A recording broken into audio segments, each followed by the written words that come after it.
swimming. I know. With the swim trunks and sandals. It's Sunday. Now we're gonna get Emilio's rocking. Yeah, you like our boost pipes? Yep. We're just missing some I clamps. need some clamps. Well, I think you I brought clamps. You brought a little Yeah, we care did. package. Brent brought his little box of goodies. Just some wire, some cokes. That's all I need. Travel box. All the important things in life. You guys know. So do you think that coolant temp sensor would cause it to cut out like that? I don't know what it was cutting out like, but it sure could help to get it on there. Yeah, You got your boost cut early, you got all that stuff. So we didn't have a coolant temp sensor on it at all. We had a hole on the back of the head that we plugged up when we originally started putting coolant in. It just started pouring out of that, so we just plugged it with a bolt, but that was actually for the coolant temp sensor, so we just stole the one off the MR2. This one right down here. So hopefully we'll run a little better with that, and then Brent's cleaning up the harness right now because we just had the harness laying kind of all over. Already kind of tucked it out of the way. And what are you doing right now? Just wiring the I'm just stretching some of these, wires to get the wires to Yeah. run underneath and not all over. Yeah. Any leaks? I don't see none. Put that gauge on. Yep. None of the lines are leaking. The pump is just constant though. Well, there's the issue. Yeah, it's gonna be. No, I don't know why it's delayed. I'm working on this. Like you shut the key off and the ECU stays powered up for a little bit. Which So you'll shut the key off and it'd stay running for a second? yes, it'd be turbo timered. That doesn't work for us. How long though? Factory turbo timer. Is the key off right now? Yeah. It does shut off because I had my power probe on it and it did the same thing. Was it 30 seconds? I don't know what it is. Too long already.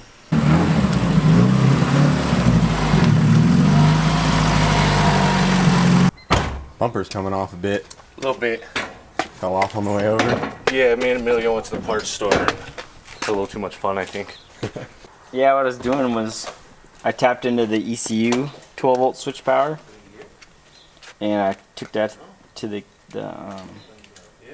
Hondata, and then I took it also to the relay for the fuel pump, but you'd shut it off and you just keep running. Yeah, the car would just keep going. Yeah. The fuel pump keeps going, and then just for like 45 seconds, then it finally Shuts off, yeah. And that's cool and all, unless your motor's smoking and blowing up. The car's on fire and it just keeps pumping fuel. So we'll get it worked out though real quick. I think I got an idea. So got rid of the ECU power side of this whole thing. Yeah, I'm just going directly to the switch itself. It's a funny looking SRT4. I know, right? Yeah, let me get this. What gives? Got a Honda now? It's been hiding. Drive it every once in a while. Test fitting some slicks on her. Yeah. These are a little loose. Yeah, they're rattle loose. Ooh. Do they not fit? Oh, they fit, but the bolts on the back for the bead lock, they hit the knuckle. The knuckle. So, just a little spacer. Just put some washers on before you put the wheel on. Yeah. That always works. Put some washers on the studs. It touches the brake right here too. Is it? Yeah. Just barely. Spacer will fix it all. I don't think you'd have to raise it. That's good. Oh, that's a big gap. Yeah. Shoot, if I could attach the bumper. Whoa!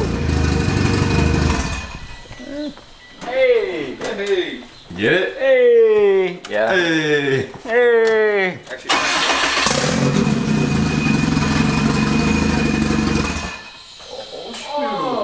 Turns off right away. Starts. Turns off with the key this time. Damn. We're getting there, bro. that's a big step, bro. It's a big step. Charging. Looks like it. No, it is not. You can't That's even. all I have. It gives me. RC It car gives me. batteries I soldered with that thing? It gives me this thing. I'm like, what is this? It'll work. Garage days, Watch out you don't burn your fingers. right? There's no tip to it no more, and it's like all loose on there. What are you soldering? The wire to the ignition switch, and then yeah, So a terminal on it, and then it'll just plug in. fuel pump and And everything. it's ready to tune. Yeah, Ready for some boost? I'm ready for the boost. I don't care if it's not. Those couplers better hold on tight.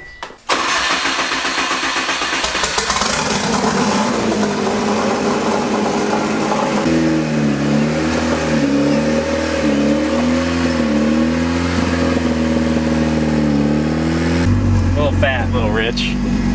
We're just starting now, so.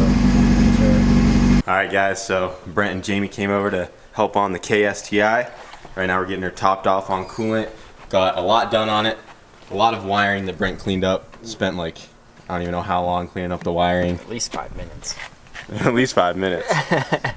But we got the coolant temp sensor put on it. We got a fuel pressure gauge put on it.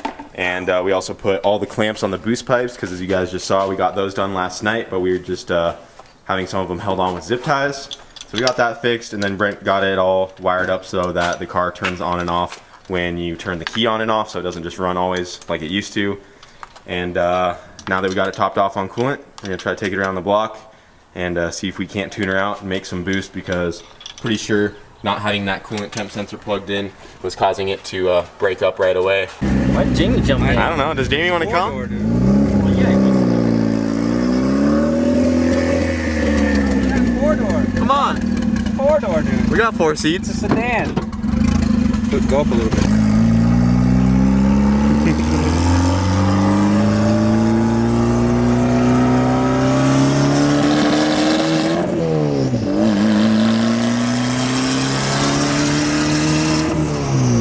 need a little fuel.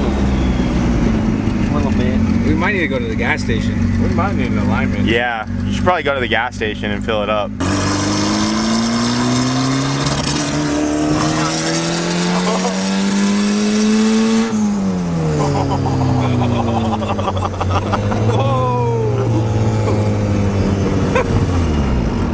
Turbo's still spinning. The turbo spins forever. What's up, dude? Not much. So we're driving the Honda Subaru around. Yeah.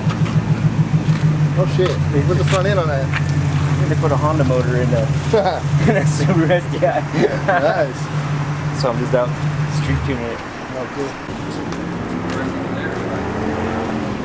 Pro-charge that one. It's Pro Charge? Yeah, we did that. Pro-charger on it. First kill for the Subi or what? W.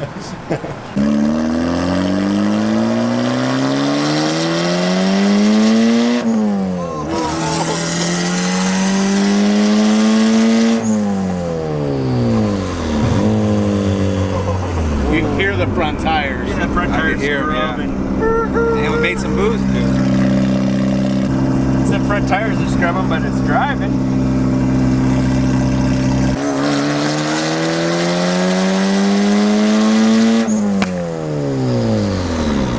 It only gave me 38%. 30% throttle. not open. Yeah, that's why.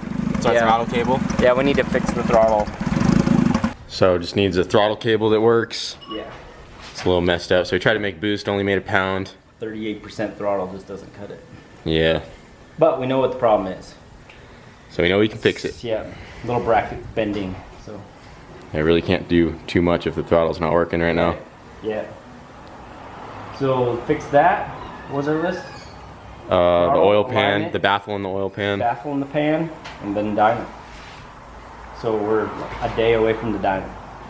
And I Not need even to full probably redo that intercooler pipe, but if we Yeah, had yeah. to, we could leave it. Yeah. Yeah, we should have that done before the dyno. I'm ready, bro. I mean, it You're made not it made a pound. Bro, we made a pound today. It did make a pound of boost. Speedo's working. Everything starts with the The key. fuel pump comes on. Everything's off, normal. The key. There's not all that Wide wiring band mess. on. Yeah, the wiring mess is cleaned up. It looks normal now. All the wires everywhere. Yeah, because a K-Series and a Subaru looks normal. Yeah, it's normal. It's normal. Yeah, it's how they all should come. It looks normal to us now. It does. Honestly. I don't even think the regular one would look normal. No. Yeah, if it was completely stock, we'd be like, Yeah, this doesn't look right. It wouldn't look right with an EJ no more. I can't wait to put the power down. It's gonna be awesome. You know those guys with the all-wheel drive dyno over here, they might have alignment rack too. It may be a twofer. If you cut that corner, Yeah, and I can cut. yeah, Take this lip off. and then it'll just sit right Yeah, there then you get away perfect. from the tire. Yeah, shit. As long as right there. As long as it doesn't. I'd probably just turn it I the don't other think way it- though. I don't think it would either. I think it'd be You fine. think you put the terminals like on the outside so it doesn't, it's not close? Yeah. Well, as long as the power one was out front, it wouldn't matter so much. Okay. Getting fancy. Things are fresh. Yeah, it's too clean for me. You're gonna have to spit on that. Or too shiny. Rub some dirt on it. All right, guys, so Brent and Jamie just got out of here. We got a lot done on the STI today. Unfortunately, we didn't actually get to make a full pull, mainly because of the throttle cable, actually completely because of the throttle cable. So when we did this over at PFI, you wanna pull the key out too? I'm beeping a little bit. At least the battery holds a charge now. But when we did the pedal at PFI, I just welded like this piece of metal on back over here. Kind of hard to see because if you guys don't remember, this is a drive-by wire by factory, so it doesn't have a manual throttle cable. It has a sensor to control the throttle. So we took the throttle pedal all apart. I welded that piece on right there, and I put the cable as far up to the right over here as I could to try to get as much throw as we could out of the pedal so we could get 100% throttle. Even with that, the way it is, we only got about 80% throttle, and the way this pedal is designed, this metal that I welded it to down here is really flimsy, so after driving it around a lot, it just starts to bend it, and it doesn't really do much, so there's really not much throw on it at all. And when we just went to drive it around, we were only getting like 38% on the TPS according to the Honda data, so that's why it wouldn't really build up boost, is because it's hardly giving any throttle input to the throttle body. So that's where we're at on this for right now. We need to redo that throttle cable. It also really needs a alignment as well, because after we lifted it, it kind of towed the tires in towards each other. When we were driving it around, you could kind of hear the tires scrubbing on each other. They were squeaking a little bit because they're trying to fight each other. But other than that, it's definitely way closer. Brent came and did a whole bunch of work on it, cleaned up the wiring harness. We got a fuel pressure gauge now. The alternator charges as well. It won't drain the battery. The car turns on and off with the key. So she is definitely getting there. So once we get a couple things fixed here and there, like that throttle cable, and also get a boot ordered so we can redo the intercooler pipe on this side, just get the little things fixed up here and there, we'll be able to take her over to the dyno. We'll find an all-wheel drive dyno that we can rent out, and then Brent's obviously going to tune it for us, and then she'll be ready to go. So sorry we didn't show a whole bunch of action on the STI, but that's what we did today, and figured might as well make a video on it so you guys are at least somewhat updated and we just don't jump into another video with all this stuff that we did today already being done. So it's gonna be it for today, guys, and thanks for watching.